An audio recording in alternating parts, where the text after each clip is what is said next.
Story number 1. The ghostly meal delivery. The first snowfall of the season had just begun to dust the quaint streets of Millwood, a small town nestled in the heart of New England. I'm Jake Thompson, a delivery driver for Quick Bite, a local meal delivery service that catered to the residents of our tight-knit community. Millwood was the kind of place where everyone knew each other, where doors were rarely locked, and strangers were rare. It was the perfect setting for my job, or so I thought. It was a cold December evening in late 2023 when I received an order that seemed a little out of the ordinary. The address was for an old Victorian house at the end of Willow Lane, a street lined with towering pines and homes that whispered stories of bygone eras. The house itself had stood vacant for years, its windows boarded up and the garden overtaken by wildflowers and creeping ivy. Despite its abandoned appearance, the order was legitimate, signed by a resident named Eleanor Whitaker. As I navigated my way through the thickening snow, the town lights flickered behind me, casting long shadows that danced ominously across the pavement. The air was crisp, each breath visible in the cold night as I approached Willow Lane. The house loomed before me, its once grand facade now marred by neglect and time. I parked my scooter in the gravel driveway, the engine sputtering to a halt amidst the silence. Taking a deep breath, I grabbed the insulated bag and made my way to the front door. The air felt different here, heavier, as if the house itself was holding its breath. I rang the bell, the sound echoing through the empty halls, but there was no response. Assuming Eleanor was inside, I knocked gently, waiting for an answer that never came. Minutes passed in silence before I decided to ring the bell again. This time, there was a faint creak as the door slowly swung open. Standing before me was a woman in her late 60s, her presence both welcoming and unsettling. Eleanor Whitaker, the name on the order, was as I imagined, a dignified lady with silver hair and kind eyes, though they seemed tired, haunted almost. "Good evening, Mr. Thompson," she greeted, her voice soft yet carrying an undercurrent of something I couldn't quite place. "Thank you for delivering the meal." I handed her the bag, her fingers brushing mine briefly. "You're welcome, Mrs. Whitaker. Is everything all right?" She offered a small, strained smile. "Yes, everything is fine. Please, come in for a moment if you'd like to warm up." I hesitated, the unease from earlier creeping back in. "Oh, I'm sorry, but I have other deliveries to make tonight." She nodded understandingly. "Of course. Stay warm out there." I turned to leave, but as I did, a chill ran down my spine. Something wasn't right. I glanced back at the house, noticing for the first time that the windows, though boarded up, had a faint, ghostly glow emanating from within. My heart raced as I shook off the feeling and made my way back to my scooter. The drive home was uneventful, the snowy streets of Millwood reflecting the dim lights of the town. Yet, the image of Eleanor's house lingered in my mind, an unsettling presence that refused to fade. I tried to dismiss it as the stress of the long shift, but sleep eluded me that night, the eerie glow of the windows haunting my dreams. The next morning, I awoke with a sense of dread. My shift hadn't been that long, and I still had a few deliveries left. As I checked the orders, I noticed something strange, another request from Eleanor Whitaker, placed the previous night. Confusion washed over me. I had already delivered the meal, and Mrs. Whitaker had assured me everything was fine. Curiosity got the better of me. I decided to pay another visit to Willow Lane, hoping to get to the bottom of the mysterious order. As I approached the house, the streets were eerily quiet, the snowfall having intensified overnight. The house stood as a silent sentinel, its windows now seemingly empty, the glow from before gone. I knocked on the door, but it remained firmly closed. I tried the bell, and this time, the sound was muffled, almost absorbed by the thick walls of the house. Frustration mounting, I began to turn away when I heard it, a faint sound of footsteps echoing from inside. My heart pounded as I spun around, trying to locate the source, but the house remained motionless. Determined to get some answers, I searched for another entrance, finding an unlocked side door partially concealed by overgrown shrubs. Taking a deep breath, I pushed it open and stepped inside. The interior was just as abandoned as the exterior. Dust motes dancing in the beams of light that pierced through the gaps in the boarded-up windows. I called out, "Mrs. Whitaker? It's Jake from Quick Bite. I'm here to follow up on your order." No response. The house felt colder now, the silence pressing in on me. I moved cautiously through the rooms, my flashlight cutting through the darkness, illuminating remnants of a life long gone. Faded photographs, moth-eaten curtains, and forgotten furniture covered in white sheets. As I reached the dining room, the source of the footsteps became clear. The faint sound was now unmistakable, a slow, deliberate pacing that seemed to circle the room. I froze, every instinct telling me to leave, but something compelled me to stay. The door to the dining room creaked open, revealing Eleanor standing there, her figure ghostly in the dim light. "Jake," she whispered, her voice tinged with sorrow. "You shouldn't be here." I took a hesitant step forward. "Mrs. Whitaker, I'm so sorry if I disturbed you. I just wanted to make sure everything was okay." She shook her head, tears welling in her eyes. "It's not safe here anymore. You have to leave." Before I could respond, the temperature in the room plummeted, my breath visible in the icy air. The footsteps resumed, now accompanied by faint whispers that seemed to emanate from the walls themselves. Shadows danced at the edges of my vision, shapes shifting and contorting in the corners of the room. "I must go," she insisted, her voice growing stronger. "There are things in this house that shouldn't be disturbed." Panic surged through me as the whispers intensified, forming words that sent chills down my spine. "Stay away from the past," they echoed, a haunting refrain that seemed to resonate with every fiber of my being. I turned to leave, but the door slammed shut, plunging me into darkness. The whispers morphed into agonized cries, the very walls of the house seeming to close in on me. Desperate, I pounded on the door, calling out for help, but my pleas were swallowed by the oppressive silence. A shadowy figure emerged from the darkness, his form shifting and undefined. "You shouldn't have come here," it hissed, the voice a twisted amalgamation of anger and sorrow. "Now, you belong to us." I felt a surge of fear and adrenaline, my body reacting on instinct as I lunged towards the door. It swung open effortlessly, and I stumbled out into the hallway, gasping for breath. The house stood silent once more, the footsteps and whispers fading into the night. I ran, not daring to look back, my mind racing with questions and terror. What had happened to Eleanor? Why was her house a vessel for such malevolent forces? As I sprinted through the snow-covered streets, the image of the haunted house burned into my mind, a stark reminder of the thin veil that separates the living from the dead. Back at my apartment, I tried to process the events, the weight of the encounter pressing heavily on my shoulders. The police dismissed my story as a figment of my imagination, a stress-induced hallucination from the long hours on the job. But I knew what I had seen, what I had felt, the unmistakable presence of something dark and unforgiving. Determined to uncover the truth, I delved into the history of the Whitaker house, uncovering tales of tragedy and sorrow that had been buried by time. Eleanor Whitaker had been a recluse, her family having perished in a mysterious fire that had ravaged the house decades ago.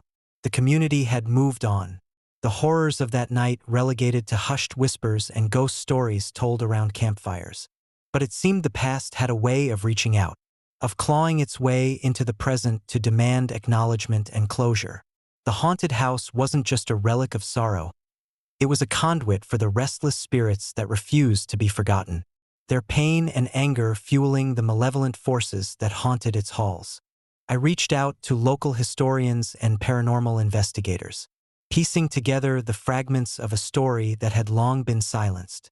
The Whitaker family had been beloved in the community, their lives cut short by an inexplicable tragedy that left more questions than answers.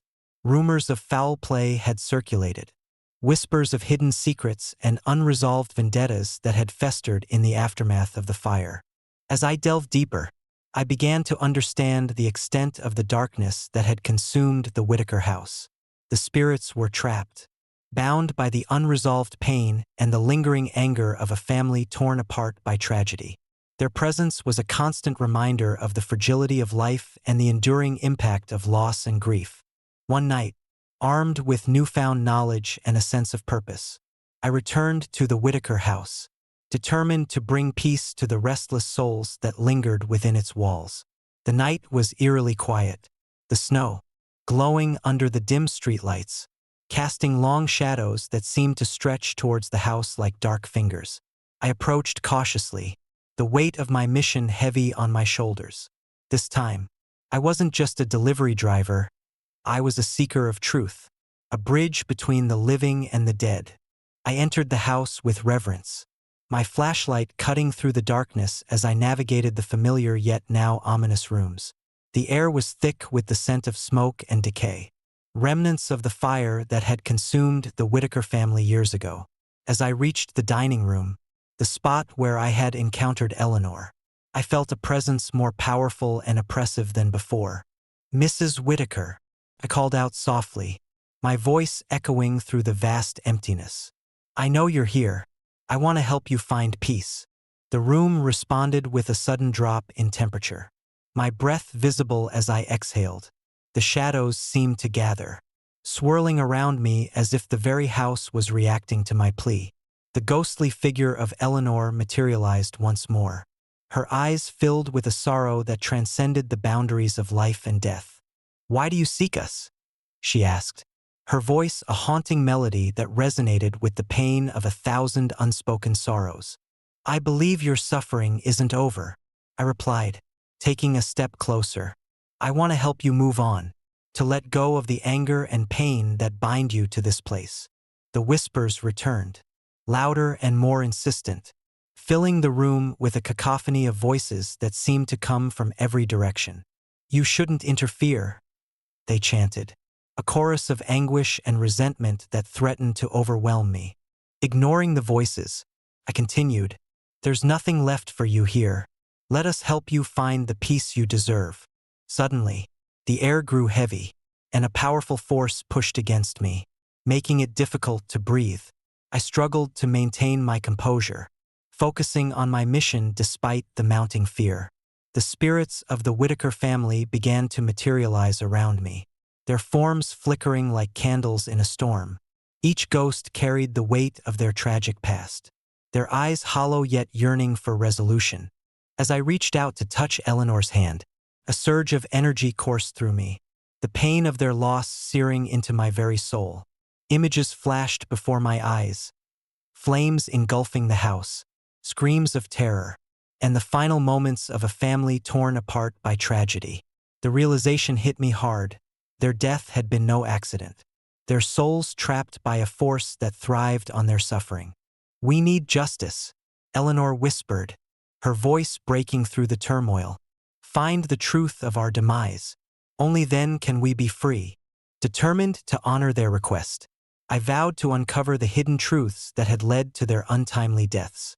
My investigation led me to old archives and forgotten records, uncovering a web of deceit and betrayal that had been buried by time. The Whitaker family had been victims of a malicious act, a cover-up orchestrated by those who sought to protect their own secrets at any cost. With the help of local authorities and a few trusted friends, I pieced together the fragments of the past, shining a light on the darkness that had consumed the Whitaker house. The truth was a painful revelation, but it was the key to releasing the spirits that had been trapped for so long. Armed with evidence and a deep sense of responsibility, I returned to the house one final time, ready to confront the forces that had kept the Whitaker family bound to this world. The night was silent, the moon casting a pale light through the broken windows, illuminating the path I had to take. I stood in the center of the dining room, holding the evidence that would bring justice to the restless spirits. "Your story deserves to be told," I declared, my voice steady despite the fear that gnawed at me. "Your suffering ends now. The room responded with a powerful surge of energy.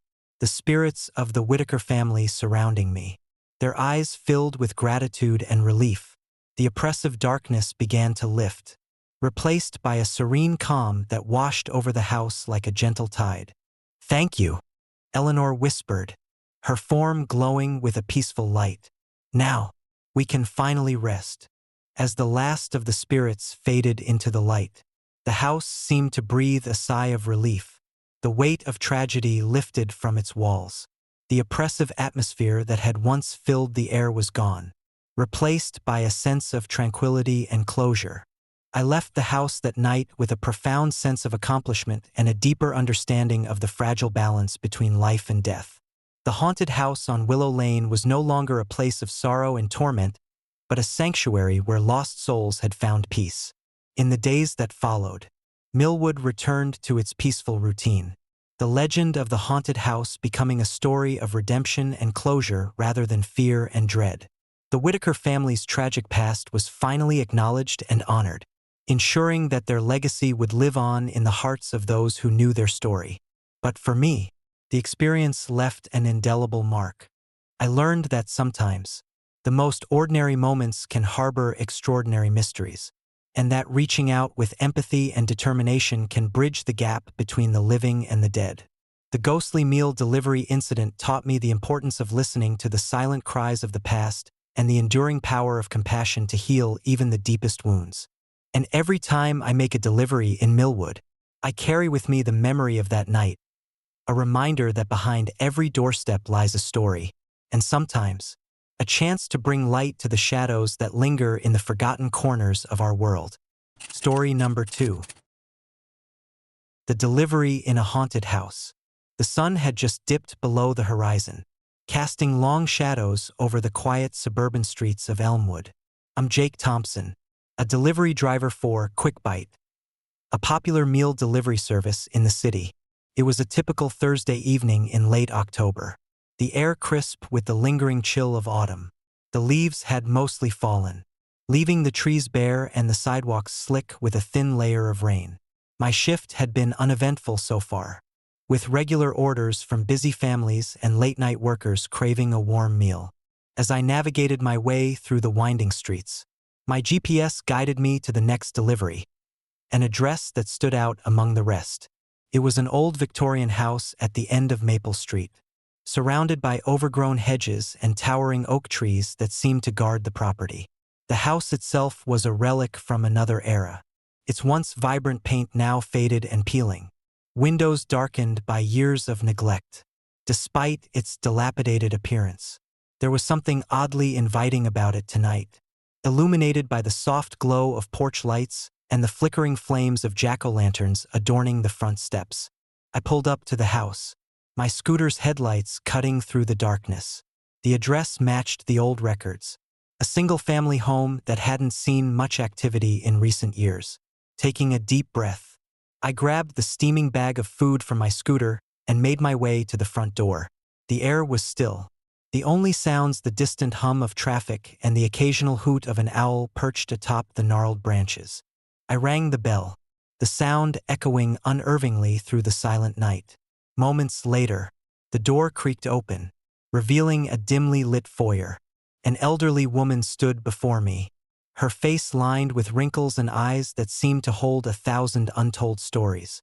She wore a simple dress, her silver hair neatly pinned back, and a warm, albeit weary, smile greeted me. "Good evening," I said, handing her the bag. "Here's your order from Quick Bite." "Thank you, dear," she replied softly, her voice carrying a hint of relief. "It's been a long day," I nodded, taking a quick glance around before saying, "No problem at all. Have a good night." As I turned to leave, I felt an inexplicable sense of unease wash over me. The air seemed to grow colder, and the shadows around the house deepened, as if swallowing the light whole. Shaking off the feeling, I headed back to my scooter, ready to move on to the next delivery. But as I reached my scooter, I heard a faint, rhythmic tapping coming from behind me. My heart skipped a beat as I spun around, flashlight in hand, searching for the source of the sound. The backyard, illuminated by the pale light of the moon, appeared deserted.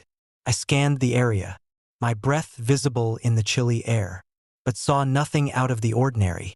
Probably just a branch or something, I muttered to myself, trying to quell the rising anxiety.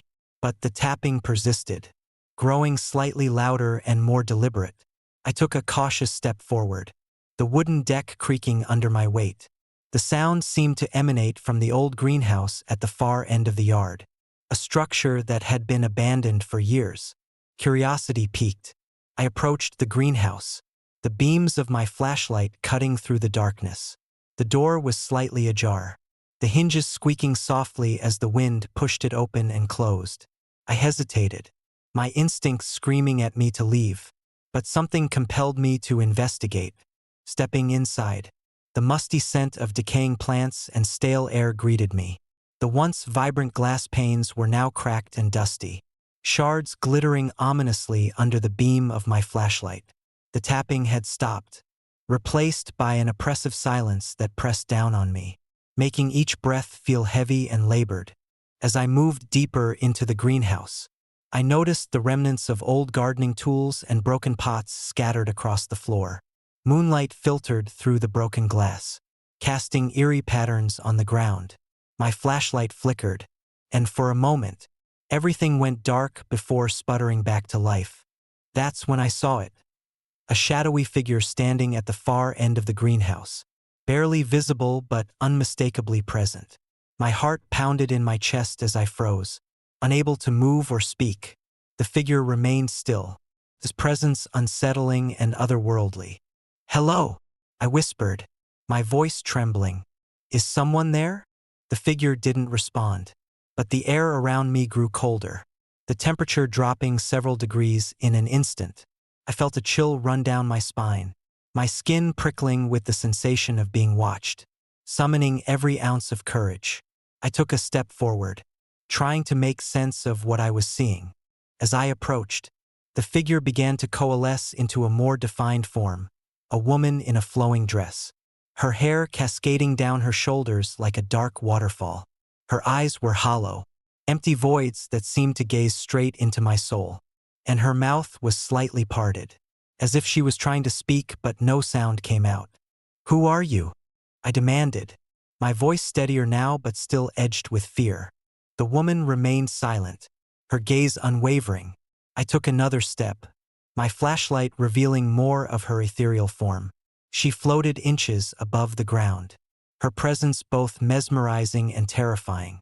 I reached out a hand, desperate for answers, but as my fingers brushed the air where she stood, a surge of icy energy shot through me, knocking me off my feet. I hit the ground hard, the flashlight clattering beside me and rolling under a pot. Pain shot through my side, and I struggled to sit up, my vision blurring. The woman's figure began to dissolve, her form fading into the shadows until she was nothing but a memory. Gasping for breath, I crawled towards the flashlight, my body aching from the impact. I turned to leave, the oppressive silence now broken by the distant sounds of city life. As I reached my scooter, I noticed something strange. A faint, ghostly handprint smeared on the windowpane of the greenhouse, as if the woman had reached out to touch me. Shaking uncontrollably, I boarded my scooter and sped away. The image of the haunting figure burned into my mind. The unease that had settled over me earlier now transformed into a deep-seated fear, the realization that I had encountered something beyond the realm of the ordinary. The rest of my shift was a blur, the events replaying in my mind with every mile I traveled. When I finally returned home, the comfort of my own space did little to ease the lingering dread. I tried to rationalize what had happened, telling myself it was just a figment of my imagination, a trick of the light brought on by exhaustion. But deep down, I knew there was more to that night, a presence that lingered, watching and waiting. In the days that followed, I couldn't shake the feeling of being followed. Shadows seemed to move just beyond my peripheral vision, and every time I passed by the old greenhouse, a chill ran down my spine. Neighbors were sympathetic but offered no explanations. sharing stories of strange occurrences and unexplained phenomena that had plagued the area for years. Determined to find answers, I delved into the history of Maple Street, the quiet suburb where I lived. I discovered that the old greenhouse had once belonged to the Harrington family, who had tragically disappeared one Halloween night decades ago. Rumors of a curse and ghostly apparitions had circulated for years, but nothing concrete had ever been proven. The more I learned, the more convinced I became that the woman I had encountered was a restless spirit, trapped by some unresolved tragedy. I reached out to local paranormal experts and sought advice on how to communicate with her, hoping to bring peace to her tormented soul. One evening, armed with newfound knowledge and a sense of purpose, I returned to the greenhouse. The night was clear, the moon casting a silvery glow over the abandoned structure. I lit a candle and placed it at the center of the room, hoping to create a beacon of light that might draw her spirit out once more. "Are you there?" I called out softly, my voice steady despite the fear gnawing at me. "I want to help you." The temperature in the greenhouse dropped again, and the candle flickered wildly. The air grew thick with the scent of wilted flowers and decay, and I felt a presence drawing closer. Slowly, the ghostly figure of the woman materialized before me, her eyes searching mine for answers. "Why are you here?" I asked gently, taking a step closer. "What do you need?" She reached out, her fingers hovering inches above the candle's flame. "I can't move on," she whispered, her voice echoing through the silent room. "They took everything from me, my family, my home. I'm lost." Tears welled up in my eyes as I listened to her plight. "I'm sorry for your loss. Is there anything I can do to help?" The woman's form shimmered, her presence becoming more defined. "Find the truth. They never left. They're still here, trapped in this house, unable to escape the darkness that binds us." Determined to uncover the mystery and free her spirit, I vowed to delve deeper into the Harrington family's disappearance. My investigation led me to old archives and interviews with longtime residents, piecing together the fragments of a story that had been buried by time. I discovered that the Harringtons had been a close-knit family, beloved by their neighbors for their kindness and generosity. But one fateful night, a series of unexplained events had escalated into chaos. Lights flickered uncontrollably, objects moved on their own, and an overwhelming sense of dread filled the house. The family had been found in the greenhouse, lifeless and contorted, their deaths shrouded in mystery and fear. As I connected the dots, I realized that the curse, or whatever force had caused their demise, was still active, its grip tightening around the old greenhouse. I returned to the house, armed with the knowledge that the spirit I had encountered was a manifestation of their collective anguish, a beacon for the malevolent force that sought to keep them bound to the mortal realm. In the dead of night, I performed a ritual of cleansing and release, guided by the teachings of paranormal experts and the desperate pleas of the haunted woman. The air crackled with energy as I chanted incantations, the candle's flame dancing in response to the unseen forces at play. Suddenly, the greenhouse was engulfed in a blinding light, and the oppressive darkness lifted, replaced by a serene calm. The ghostly figures of the Harrington family appeared, their forms peaceful and free.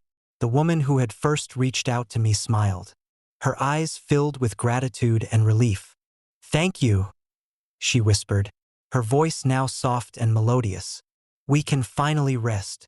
As the spirits faded into the night, the greenhouse felt lighter, the weight of tragedy lifted from its old walls.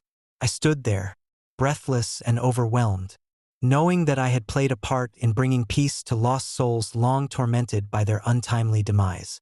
In the days that followed, the strange occurrences in Maple Street ceased, the old greenhouse standing silent and still, a testament to the power of compassion and the enduring quest for truth.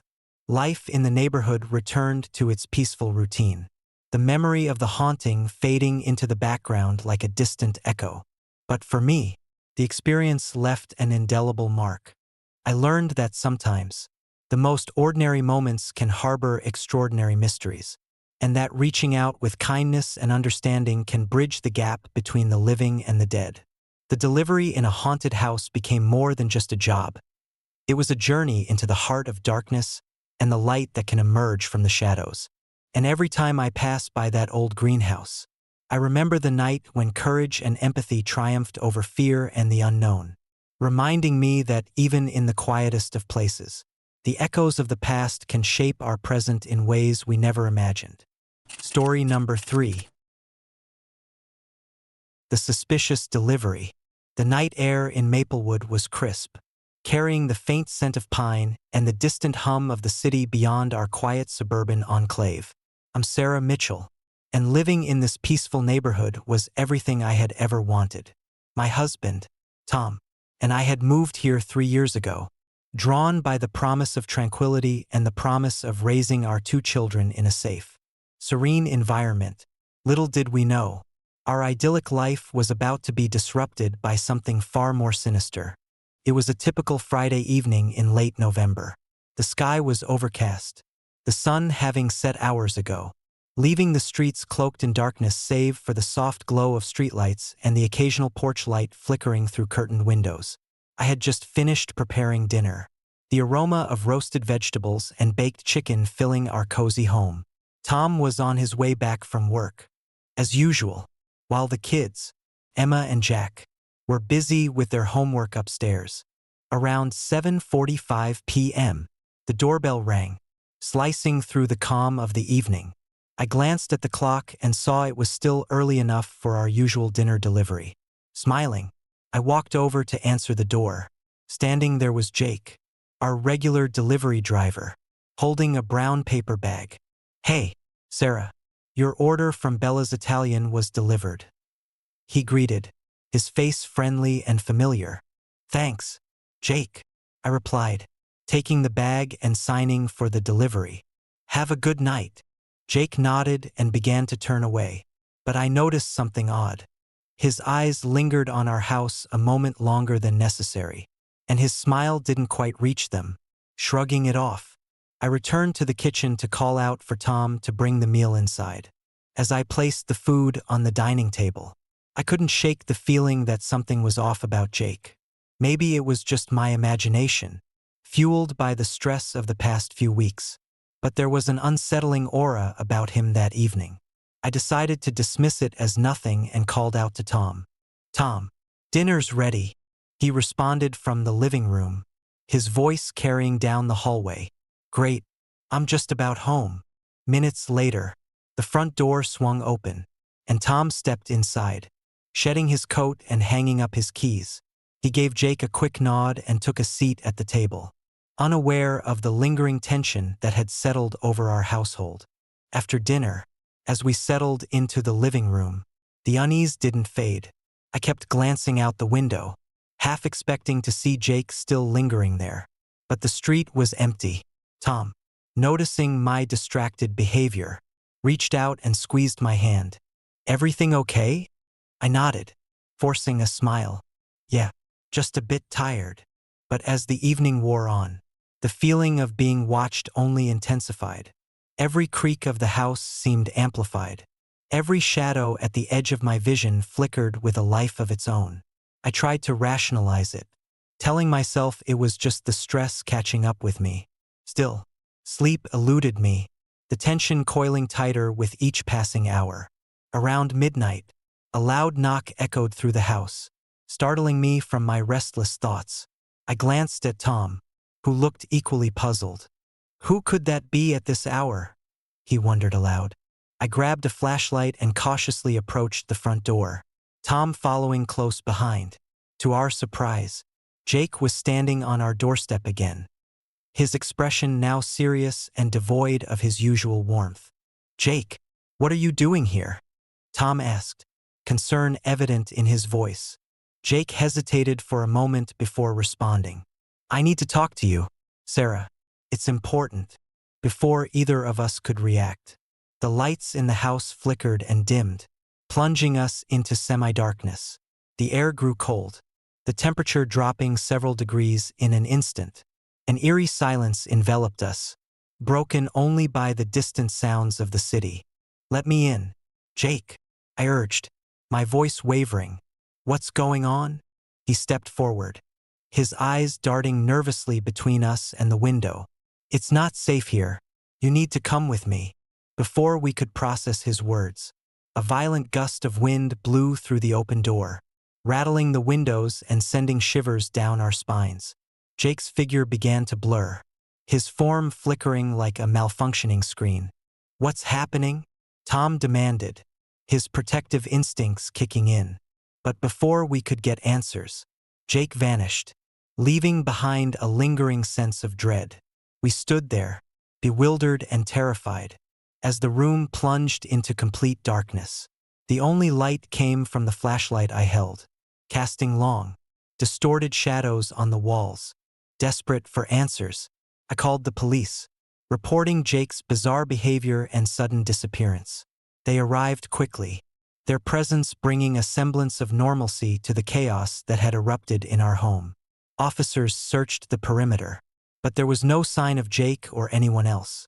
As the night turned into day, the police concluded that Jake had likely left of his own accord, perhaps driven by personal issues we couldn't understand.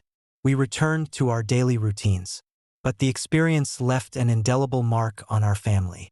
The once comforting solitude of our home now felt oppressive, the shadows holding secrets we couldn't fathom. Days passed without incident, and life seemed to return to normal. But one evening, as I was leaving for work, I noticed something strange. Another package on our doorstep, similar to the ones Jake had delivered. My heart raced as I opened it, expecting another meal, but instead found a small, antique mirror. Inside the package was a handwritten note. "Don't ignore the shadows. They watch, and they remember. Jay." Chills ran down my spine. Could Jake be involved somehow? Or was someone else trying to send a message? I showed the note to Tom, who looked equally disturbed. "Maybe it's a warning," he suggested, "or a threat." We decided to install security cameras around our home, hoping to capture any unusual activity. That night, as I lay in bed, the feeling of being watched returned with renewed intensity. The air grew thick, and the room felt suffocating. Suddenly, the temperature plummeted, and the lights flickered on and off, casting the room into alternating shadows and light. I saw movement out of the corner of my eye, a figure standing at the foot of my bed, watching me intently. My heart pounded as I reached for my phone, but it slipped from my grasp, clattering to the floor. The figure remained silent, its presence a haunting reminder of the unresolved tension that had been building over the past weeks. Tom was awakened by the commotion and rushed into the room, pulling me close. "Are you okay?" I nodded, though my body trembled with fear. "I saw someone standing there." He turned on the bedside lamp, illuminating the room, but the figure was gone. "Maybe it was just a trick of the light," he reassured me, though his eyes betrayed his own unease. That night, we reviewed the footage from our security cameras, hoping to find some clue. Most of the recordings were clear, capturing our everyday activities. But one video stood out. At exactly 11:59 p.m., just moments before midnight, the footage showed Jake approaching our home once more. He walked up to the door, handed over the package, and instead of leaving, he stood there, staring through the window with a haunting emptiness in his eyes. Then, as quickly as he appeared, he vanished, leaving behind only the faint sound of his voice echoing in our ears. "Don't ignore the shadows." The realization hit us hard. Jake wasn't just a delivery driver. He was something else, something that lingered in the spaces between reality and the supernatural. We reached out to a local paranormal investigator, Dr. Rebecca Hale, hoping to shed some light on the mysterious occurrences plaguing our home. Dr. Hale arrived with her equipment, a blend of scientific tools and spiritual artifacts designed to bridge the gap between our world and the unknown. She conducted a thorough sweep of our home, her presence both comforting and authoritative. "There's a strong presence here," she explained after her initial assessment. It feels like a spirit attached to these deliveries. Someone, or something, trying to communicate. Do you think it was Jake? I asked, my voice barely above a whisper. Dr. Hale nodded thoughtfully. It's possible that Jake's spirit is trapped here, bound by the circumstances of his disappearance. The mirror and the note suggest that there's unfinished business, a need for acknowledgement and resolution. Determined to help, we embarked on a series of rituals and meditations to communicate with the spirit haunting our home. Each session brought us closer to understanding the darkness that had taken hold, revealing fragmented memories and suppressed emotions tied to Jake's untimely disappearance. One night, during a particularly intense seance, the atmosphere shifted dramatically, the air grew heavy, and the room was enveloped in an oppressive silence. Dr. Hale began to chant softly, her voice a soothing anchor amidst the chaos.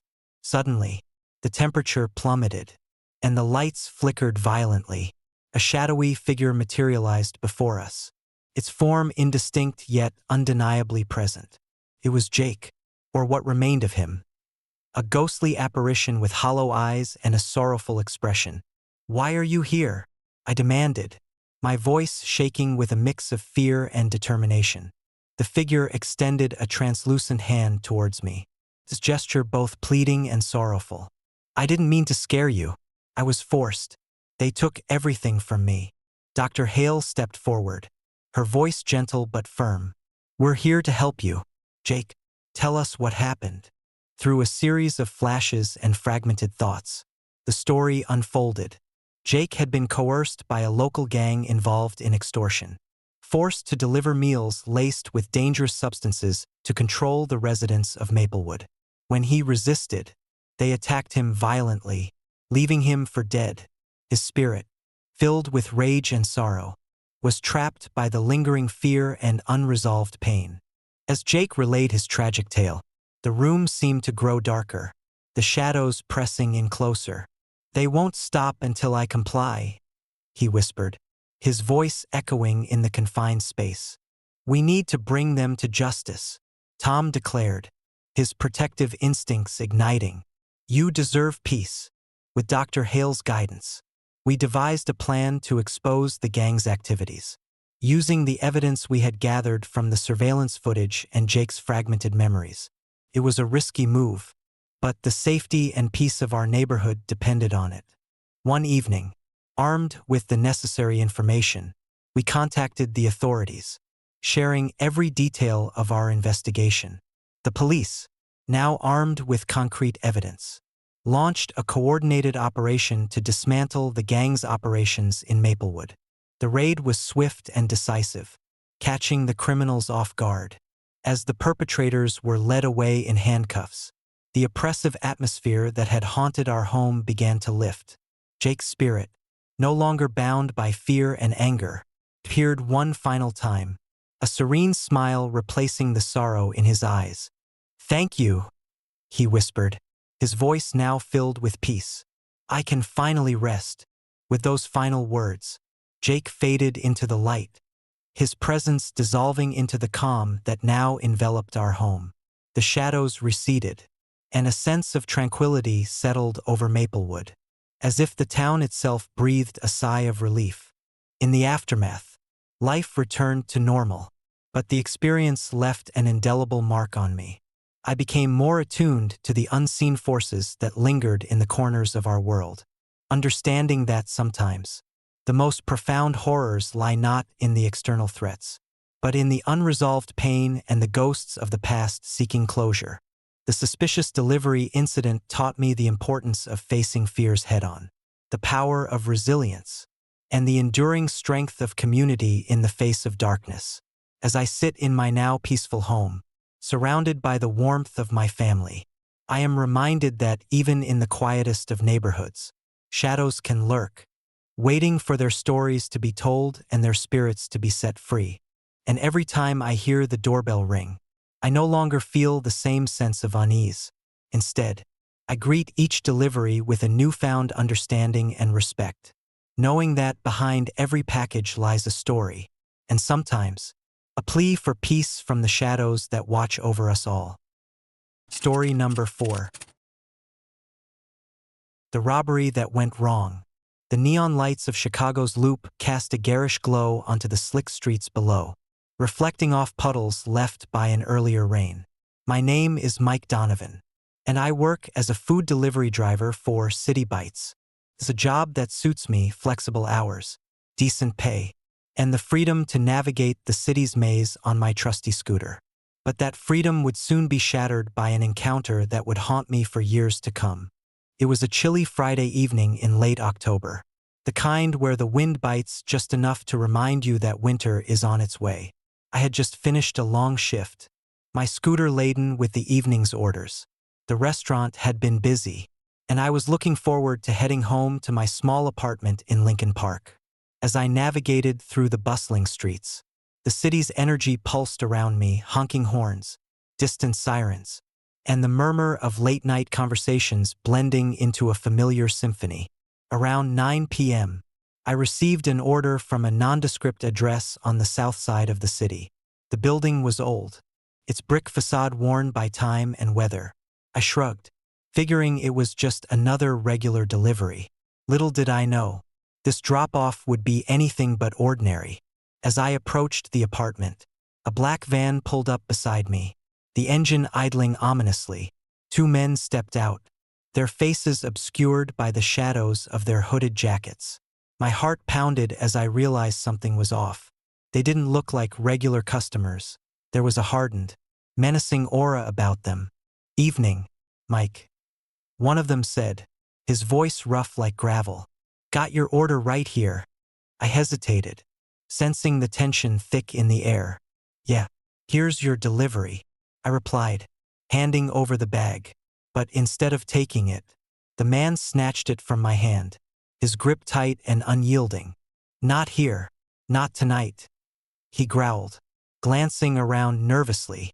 "We got a better spot back in the van." My mind raced, trying to process what was happening. "Look, I don't understand. I just have to deliver this," I protested, but the second man stepped forward, blocking my path. "Listen, Mike, we don't have time for this," he said, his tone leaving no room for negotiation. "Just come with us, and everything will be fine." Panic surged through me. I knew I had to act fast. "I can't just leave my job," I stammered, backing away slowly. "I've got other deliveries to make." The first man lunged at me, grabbing my arm with a vice-like grip. "No time for that," he snarled. "You're coming with us." I pulled back, trying to free myself, but their combined strength was overwhelming. Suddenly, the situation escalated. The men started pulling me towards the van, their intentions clear and sinister. Desperate, I kicked out, managing to land a solid blow to the second man's knee. He howled in pain, momentarily loosening his grip. "Run!" I yelled, pushing past them and sprinting towards the nearby alleyway. My heart raced as I heard them shouting behind me, the sound of footsteps pounding against the pavement. I darted into the maze of narrow alleys, my mind focused solely on escape.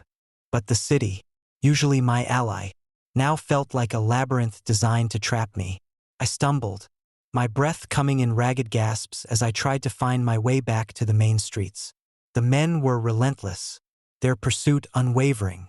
I could hear their footsteps getting closer, the threat of violence palpable in the air. In a last-ditch effort, I ducked into a deserted storefront, slamming the door shut behind me. I leaned against it, trying to catch my breath, my body trembling with fear. The sounds of their footsteps faded, replaced by the eerie silence of the abandoned alley. For a moment, I dared to hope I had lost them, but the relief was short-lived.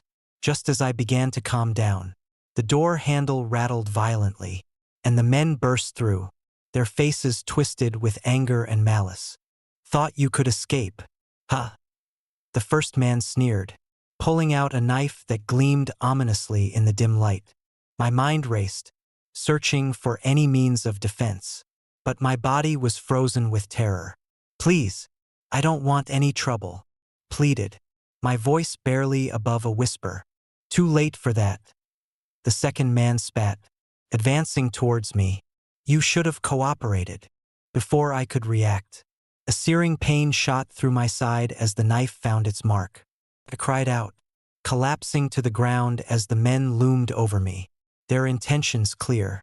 Blood seeped from the wound, and darkness began to cloud my vision. The last thing I saw was the cold, unfeeling eyes of my attackers before everything went black. When I woke up, I was in a dimly lit basement, my body bruised and battered. The men were gone, but the sense of dread lingered like a heavy fog. I tried to move, but the pain was excruciating, forcing me to remain still. My mind replayed the events of that night in a relentless loop. The fear and helplessness etched into my memory. Over the next few days, I struggled to come to terms with what had happened. The police were unhelpful, treating my case as just another violent incident in the city's dark underbelly. I couldn't shake the feeling that something more sinister was at play, something that went beyond a simple robbery gone wrong. As I lay in bed, the sounds of the city outside seemed distant and muffled, as if I was trapped in a world of my own torment. The knife wound festered, the pain a constant reminder of my ordeal. I couldn't return to work, my scooter too dangerous to operate in my current state. The isolation weighed heavily on me, each day blending into the next with little distinction. But the nightmares were the worst part. Each night, I relived the attack, the terror of being pursued, the helplessness of being caught. The men haunted my dreams, their faces contorted with rage and satisfaction. I began to fear for my life, wondering if they would come back to finish what they started. Desperation drove me to seek help, reaching out to friends and family. But my injuries and the stigma of being a victim of violence made it difficult. I felt trapped, my life unraveled by a random act of brutality that left me scarred both physically and mentally. One evening, as I sat by the window watching the city lights flicker in the rain, a familiar figure appeared in the distance, one of my attackers. Liam. My heart pounded as I watched him approach, the rain dripping from his coat, his expression cold and devoid of empathy. "Thought you could hide from us, Mike," he called out, his voice echoing in the empty streets. "You owe us." Fear surged through me, but this time, I refused to cower. "Leave me alone, Liam. I don't have anything to do with your problems." He stepped closer, the rain washing away any trace of mercy in his eyes. "You didn't have to resist. We could have made this easy for you." Before I could react, Liam lunged at me, the memory of his knife flashing in my mind. But this time, something snapped within me, drawing upon a reserve of strength I didn't know I possessed. Pushed him away, stumbling backwards. The confrontation ignited a fire within me, a determination to reclaim my life from the shadows of that horrific night. In the days that followed, I found the courage to confront my fears head-on. With the support of a few close friends, I began attending therapy, slowly working through the trauma that had taken hold of me. The path to healing was long and arduous, filled with moments of doubt and despair. But each step forward brought me closer to reclaiming my sense of self. I also took steps to protect myself, installing security cameras around my apartment and varying my delivery routes to avoid predictable patterns. The city's dark corners no longer held the same terror, replaced by a cautious vigilance that kept me safe. But the scars of that night never fully faded. They lingered beneath the surface, a constant reminder of the fragility of trust and the darkness that can lurk in the most unexpected places. The experience taught me to value life and to cherish the safety and support of those around me, knowing that even in a city as vast and indifferent as Chicago, no one is truly alone. As I sit here today, reflecting on the journey I've endured, I realize that survival is not just about escaping physical harm, but also about overcoming the psychological battles that follow. The robbery that went wrong became a defining moment in my life, shaping who I am and how I navigate the world around me. The city lights of Chicago still shine bright, illuminating the streets with their relentless energy. But now, I see them with new eyes that have witnessed the darkness and have emerged stronger, more resilient, And while the memory of that night will always linger, I carry it with me as a testament to the human spirit's capacity to endure, heal, and find hope amidst the shadows. Story number 5. Poisoned meal incident. I've always trusted the little things in life, the punctuality of a bus, the consistency of my morning coffee, the reliability of a meal delivered right to my doorstep. But trust, as I was about to learn, can be a double-edged sword. My name is David Collins, and I live alone in a modest flat in the heart of Manchester, England. It's a grey, drizzly city, but there's a certain charm to its endless rain and cobblestone streets. Life here moves at a steady pace, punctuated by the occasional flare of excitement or the subtle decay of routine.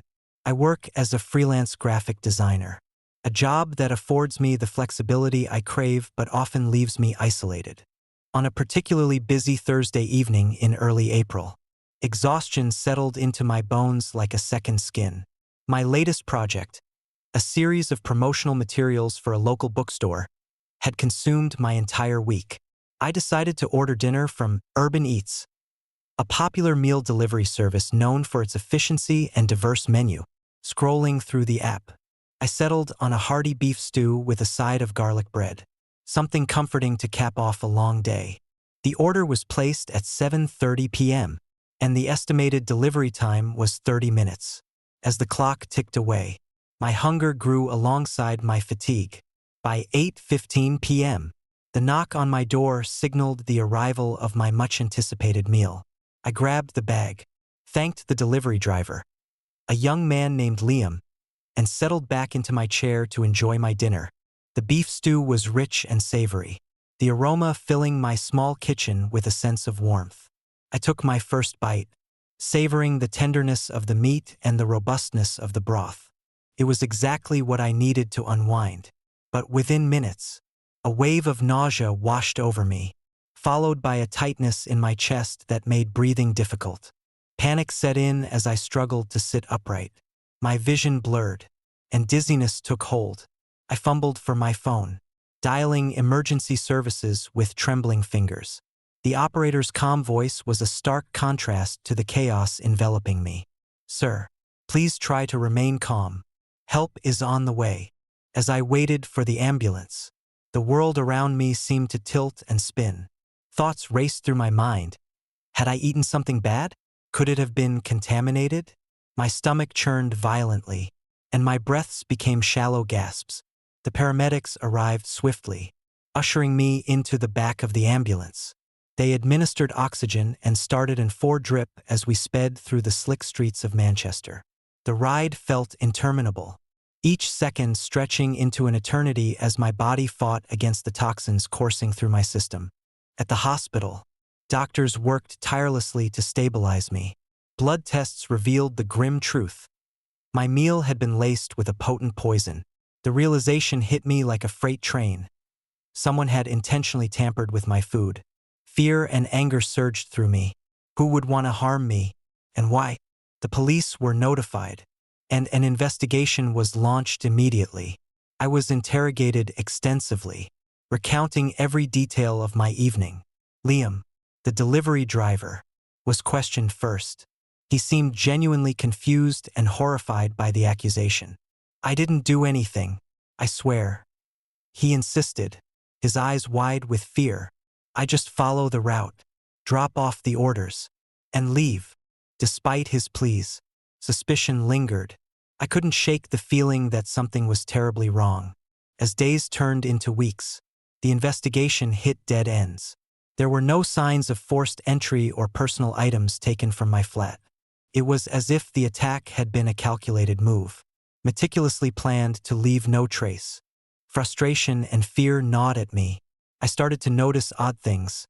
Strange glances from strangers in the street, an eerie sense of being watched, and unsettling noises in the middle of the night. The city, once a place of vibrant life and endless possibilities, now felt like a labyrinth of shadows and whispers. Determined to find answers, I delved deeper into the delivery services operations. Urban Eats prided itself on its stringent quality controls and background checks for drivers. Liam had a spotless record, no history of violence or misconduct. Yet, the evidence suggested otherwise. Someone within the company had orchestrated this horrific act. Using Liam as a pawn, I reached out to other delivery drivers, hoping to uncover any hidden truths. Many were tight-lipped, afraid of repercussions. But one driver, a woman named Sarah, confided in me. She had noticed Liam acting strangely in the weeks leading up to the incident, nervous glances, odd deliveries, and an unshakable fear in his demeanor. She mentioned something about debt. Sarah whispered, her eyes darting around nervously. He said he couldn't afford to pay it back and was desperate. The pieces began to fall into place. Liam was being threatened by someone, forced to commit this heinous act against his will. But who was behind it? And what did they want? As I pieced together the fragments of information, a chilling possibility emerged. The motive wasn't personal, it was business. Urban Eats had recently secured a lucrative contract with a major corporation, and there were whispers of corruption and foul play within the company's upper echelons. Perhaps this was a message, a way to instill fear and maintain control over their operations. Determined to expose the truth, I continued my investigation, risking my own safety to uncover the dark underbelly of the meal delivery service. Late one night, I received an anonymous tip to meet at an abandoned warehouse on the outskirts of the city. My heart pounded as I approached the dilapidated building, the moon casting long shadows across the cracked pavement. Inside, the air was thick with dust and decay. I navigated the maze of broken machinery and forgotten relics, following the dim light of a single flashlight beam. In the center of the warehouse stood a figure cloaked in darkness, their face obscured by the brim of a hat. "You're digging too deep," the figure warned, their voice low and menacing. "Leave now, before it's too late." I stood my ground, the fear and adrenaline coursing through me. "Who are you? What do you want?" The figure stepped closer, revealing a hint of their features under the dim light. "You don't know what you're dealing with. Urban Eats isn't just a delivery service. It's a front for something much bigger. And now you're in over your head." Before I could respond, the figure lunged at me, and chaos erupted. I fought desperately, adrenaline masking the pain and fear, until I managed to break free and flee into the night. My breaths came in ragged gasps as I sprinted through the darkness, the warehouse looming like a specter in my mind. The encounter only solidified my resolve. Couldn't let this go.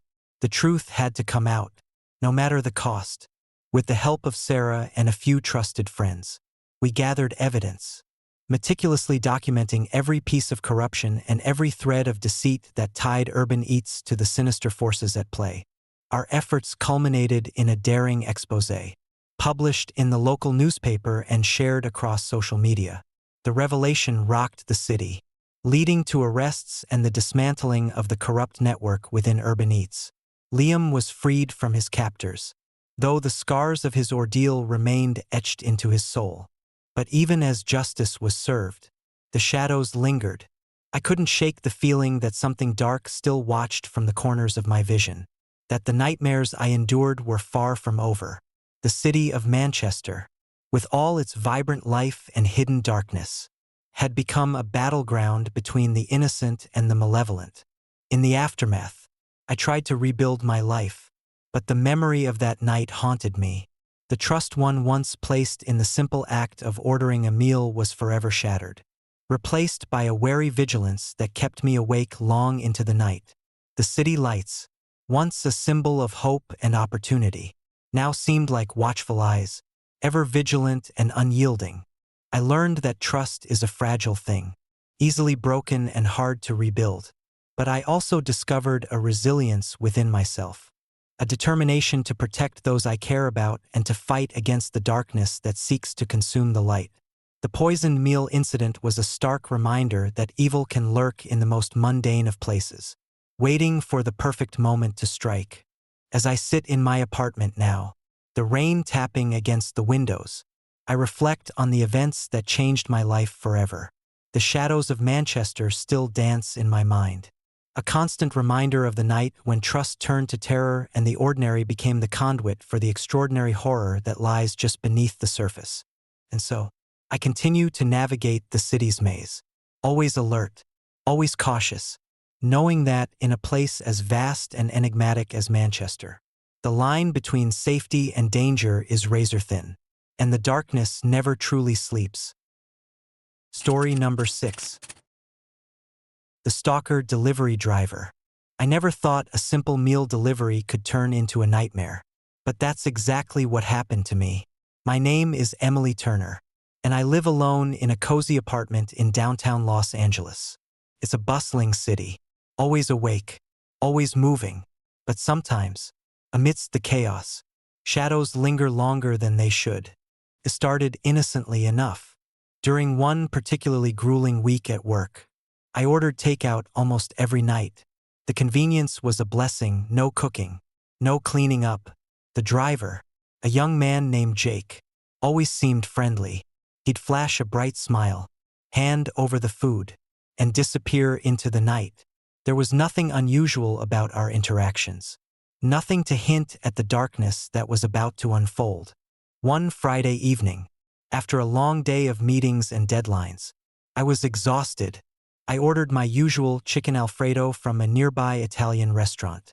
As I waited, I glanced out the window, watching the city lights flicker against the night sky. When the doorbell rang, I eagerly rushed to answer it. "Hey, Emily, here's your dinner." Jake greeted me with his trademark smile. "Thanks, Jake," I replied, taking the steaming bag from him. He gave me a thumbs up and turned to leave. But something about the way he lingered for a split second made me uneasy. I shook it off, closing the door and settling down to enjoy my meal. That night, sleep was elusive. My mind kept replaying the brief, lingering moment with Jake. I told myself I was just overworked, letting stress get the better of me. But the following Monday, I noticed something odd. A delivery had arrived at my building, but there was no order associated with it. Curious, I opened the package to find a handwritten note. "I hope you enjoy your meal. Looking forward to our next delivery. Jay." I stared at the note, a chill running down my spine. It was Jake's initial, but why would he leave a note like that? Shaking off the unease, I tucked the note away, assuming it was a mistake. Over the next few days, the odd deliveries continued. Each time, there was no order, only the same cryptic note. At first, I dismissed it as a prank or a mix-up, but the repetition gnawed at me. I started to feel watched, a sensation that made my skin crawl whenever I was alone in my apartment. One evening, I decided to confront the situation head-on. I ordered dinner, hoping to catch Jake off guard. When the doorbell rang, I opened the door to find Jake standing there, a serious expression replacing his usual cheerfulness. "Emily, can we talk?" he asked, his voice low and tense. "Sure, Jake, come in," I replied, my heart pounding. As he stepped inside, I noticed the darkness in his eyes, a stark contrast to his normally bright demeanor. "I've noticed you've been getting some unusual deliveries lately," I began cautiously. Jake nodded slowly. "Yes, I have. It's been bothering me too." Before I could respond, the lights flickered, plunging the room into semi-darkness. I felt a sudden drop in temperature, my breath visible in the cool air. "What's going on?" I demanded, my voice trembling. Jake took a deep breath, his eyes never leaving mine. "Emily, I didn't mean for any of this to happen. There's something you need to know." Before he could continue, a loud crash echoed from the kitchen. We both jumped, adrenaline surging through our veins. "Stay here," Jake instructed firmly, moving toward the source of the noise. I watched as he disappeared into the shadows of the kitchen, my mind racing with fear and confusion. Moments later, I heard his muffled voice calling my name, but it was distorted, almost as if someone else was speaking through him. "Emily, you need to leave now." Panic set in as I realized something was terribly wrong. I bolted up, searching for Jake, but he was nowhere to be found. The room felt suffocating, the air thick with an unnatural presence. I grabbed my phone, attempting to call him, but there was no signal. Suddenly, the temperature plummeted, and a whispery voice filled the room. "Leave, now." I spun around, eyes darting to the window, but there was no one there, only the swirling city lights outside. The whisper grew louder, more insistent, echoing in my mind. "Leave, before it's too late." Desperate for answers, I remembered a story Jake had once told me about an urban legend, the ghost driver. According to the tale, a delivery driver who met a tragic end would haunt the very streets he once navigated, delivering meals to unsuspecting victims as a twisted homage to his lost life. Could Jake be the ghost driver? The thought sent shivers down my spine. I had always dismissed it as a mere myth, but the evidence was stacking up against me. Summoning every ounce of courage, I decided to follow the trail. I checked the surveillance footage from my doorbell camera, watching in horror as Jake's image flickered and distorted. His face contorted into something monstrous before vanishing entirely. Determined to break the curse, I sought out an old friend, Sarah, who specialized in paranormal investigations. Her apartment was filled with an array of mystical artifacts and books on the supernatural. I explained everything, my voice shaking with fear. Sarah listened intently, her eyes reflecting a mix of concern and determination. "Emily, it sounds like Jake is trapped between worlds. The ghost driver legend suggests that the only way to free him is to uncover the truth behind his disappearance." "But how?" I asked, feeling overwhelmed. "We need to find out what happened to Jake that fateful night," Sarah replied. "There might be something he never got to finish, something that binds him to this realm." Together, we delved into the past, piecing together the events leading up to Jake's mysterious disappearance. We discovered that Jake had been involved in a hit-and-run accident several months ago, the details obscured by the fog of time and trauma. The driver was never caught, leaving Jake's spirit restless and vengeful. Armed with this knowledge, we decided to confront the ghost driver head-on. On Christmas Eve, the time when the curse was strongest, we returned to my apartment, prepared to face whatever awaited us. As midnight approached, the storm outside mirrored the turmoil within. The wind howled, and snow battered the windows, creating a haunting symphony of nature's fury. We set up our equipment, the air thick with anticipation and fear. "Jake, if you're here, we need you to let go," I called out, my voice steady despite the fear gripping me. The temperature dropped even further, and the whispering voices returned, louder and more frantic. "Leave, now." Suddenly, Jake appeared before us, his form translucent and flickering like a faulty projection. His eyes bore into mine, filled with sorrow and desperation. "I didn't mean to haunt you, Emily," he whispered, his voice echoing through the room. "I just wanted to deliver one last meal, to say goodbye." Tears welled up in my eyes as I stepped closer, reaching out to touch his ghostly hand. "Jake, it's okay. You can move on now." As our hands met, a surge of energy pulsed through the room, the oppressive presence lifting as if a heavy weight had been removed. Jake's form began to stabilize, his eyes softening with relief. "Thank you," he murmured, a faint smile gracing his spectral face. "I can finally rest." With those final words, Jake dissolved into a cascade of shimmering light, the curse broken and his spirit freed from its eternal torment.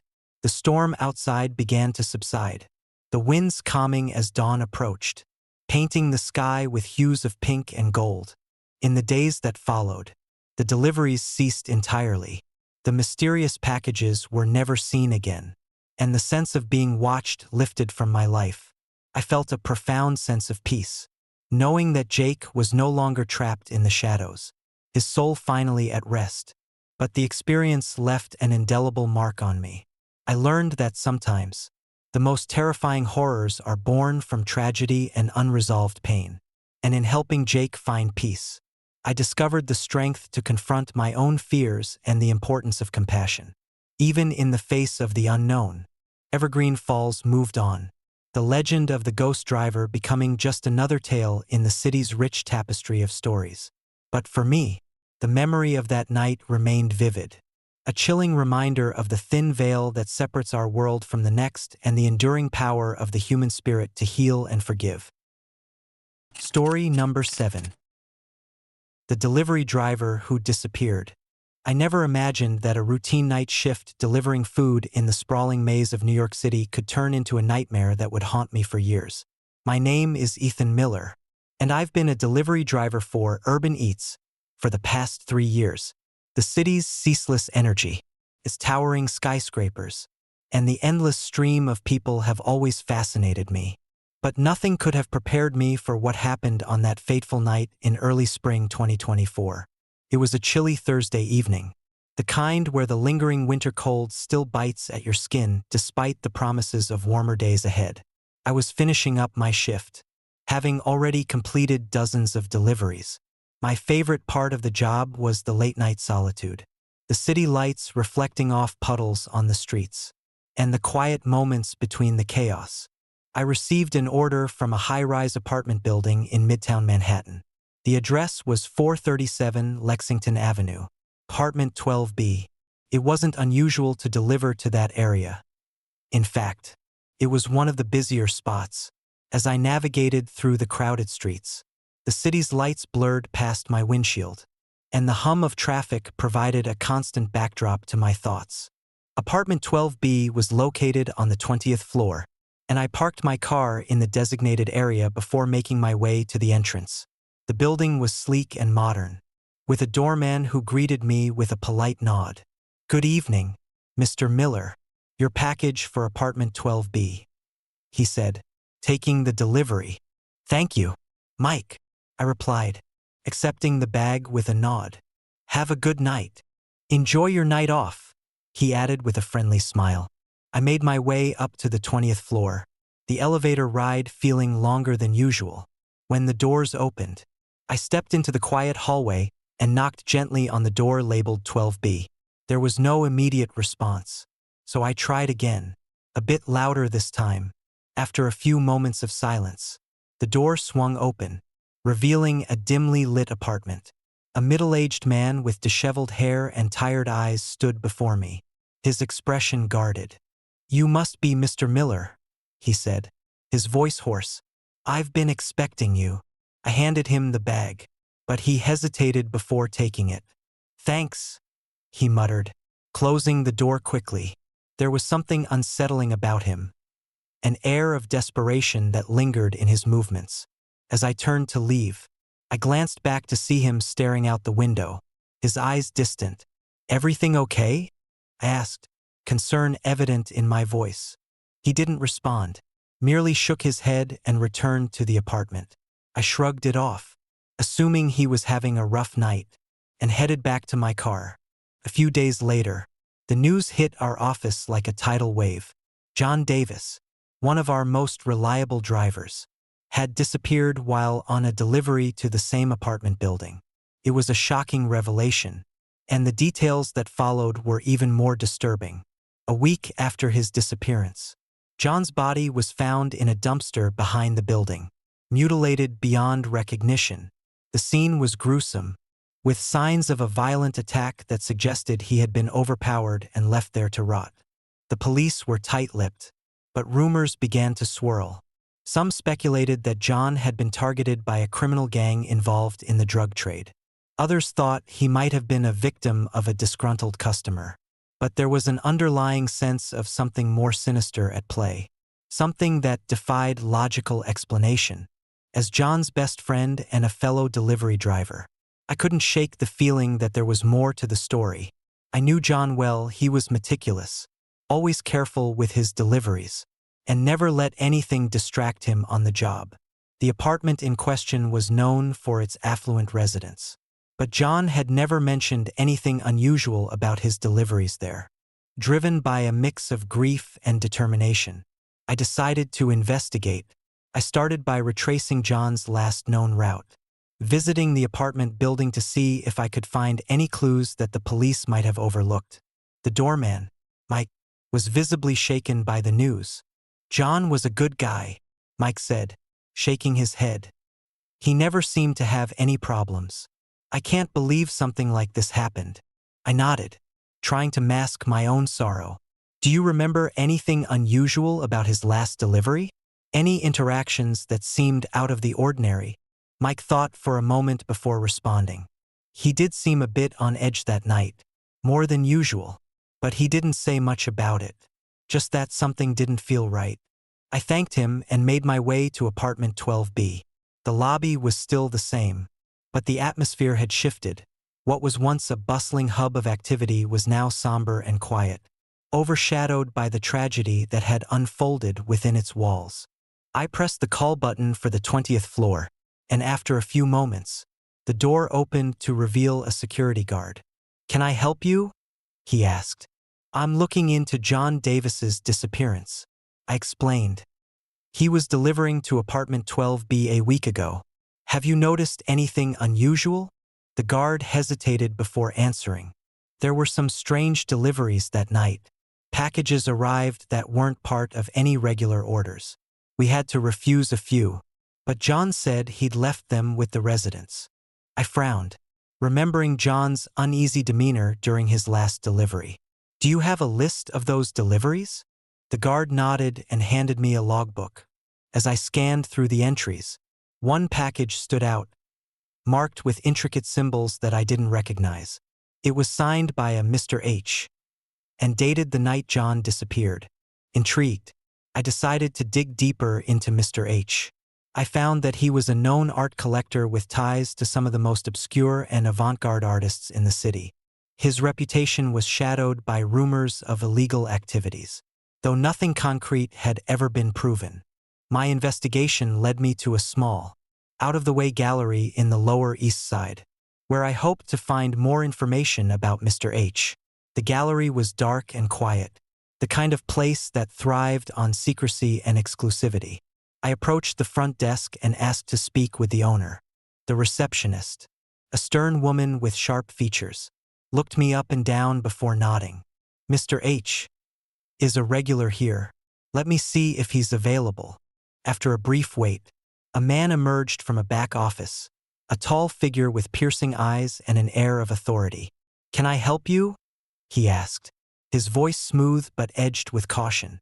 "I'm investigating the disappearance of my friend, John Davis," I said directly. "He was delivering a package to apartment 12B a week ago. One of the deliveries was signed by you." Mr. H's expression remained unreadable. "I see. And what exactly are you looking for?" "Details about the package he delivered," I pressed. "Any information that could help us understand what happened to him." He studied me for a moment before nodding slowly. "John was a good driver, reliable. I didn't suspect anything, but the symbols on the package are intriguing. They're part of an art project, experimental, meant to challenge perceptions of reality and existence." I felt a chill run down my spine. "Did you ever meet John? Did he mention anything unusual about this delivery?" Mr. H. hesitated before responding. John was professional. He didn't discuss the contents of the packages, only that they were for my latest exhibit. Perhaps he sensed the same unease you mentioned. As I left the gallery, I couldn't shake the feeling that something dark was intertwined with this case. The symbols on the package seemed to pulse in my mind, their meaning elusive but foreboding. That night, I decided to visit the apartment building once more. The storm had passed, leaving behind a calm that felt almost deceptive. I approached apartment 12B, my heart pounding with a mix of fear and anticipation. The door was slightly ajar, an invitation I couldn't refuse. Inside, the apartment was immaculate, untouched by the chaos of the outside world.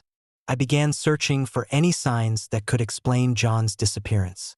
As I moved through the rooms, I noticed something odd. Each room was meticulously organized, but there was an underlying sense of emptiness, a void that seemed to press down on me.